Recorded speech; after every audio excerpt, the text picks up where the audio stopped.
Satellite technologies have been with us for quite some time. From when the Russians launched Sputnik 1 to when the Americans put up Explorer 1.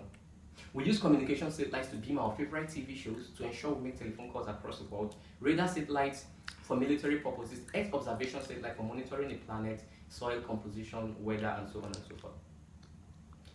And today that we have 1 in 7 people living in extreme poverty, 1 in 9 kids malnourished, 22,000 kids dying every day due to poverty, 193 million youths unemployed. Today that we have 263 million kids, boys and girls, out of school when they should be in school. Today that we have 7.7 billion people living on the planet, projected to get up to 9.6 billion by 2050. Today is when we begin to wonder, how do we feed this ever-growing population?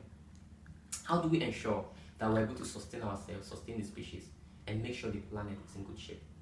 To tackle these problems, world leaders from 193 countries gathered together in 2015, and they came up with 17 sustainable development goals: ending poverty, ending hunger, gender equality, equality for all, climate change, amongst others. I'm going to focus on one of these SDGs, and that is ending poverty for all. Like Kofi Annan, I believe that extreme poverty should not be numbered among the things we have in humanity, because if it is, it's going to corrupt almost every other aspect of our lives. And of all the interventions that have been proposed to end poverty, a sustainable agricultural environment is the best shot we've actually got at solving the problem. Now, those were the opinions of Bill Gates, and I agree with him. To end solving the problem. Now, those were the opinions of Bill Gates, and I agree with him. To end poverty through agriculture, one of the best shots, I think, again, is using satellite technologies. The Sentinel constellation that formed the Copernicus program beam over 1.7 terabytes of data to Earth every single day. Data talking about rainfall, about climate change, about soil composition, and so on and so forth. And it is free and accessible to everyone.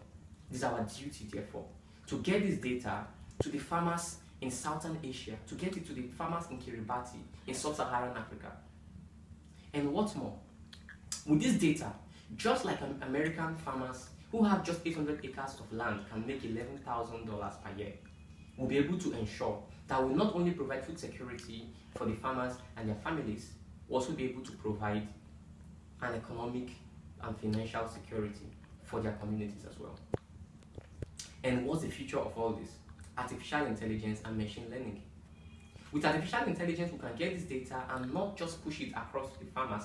We also do some forecast for them and tell them what the future of their crop yields and what the future of the climate is going to look like for their communities.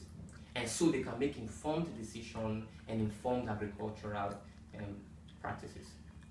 With this blend of artificial intelligence and space technology, we do not only tackle the problem of poverty through agriculture for these rural communities, we also tackle the problem of hunger as well as a level of economic equality for everyone.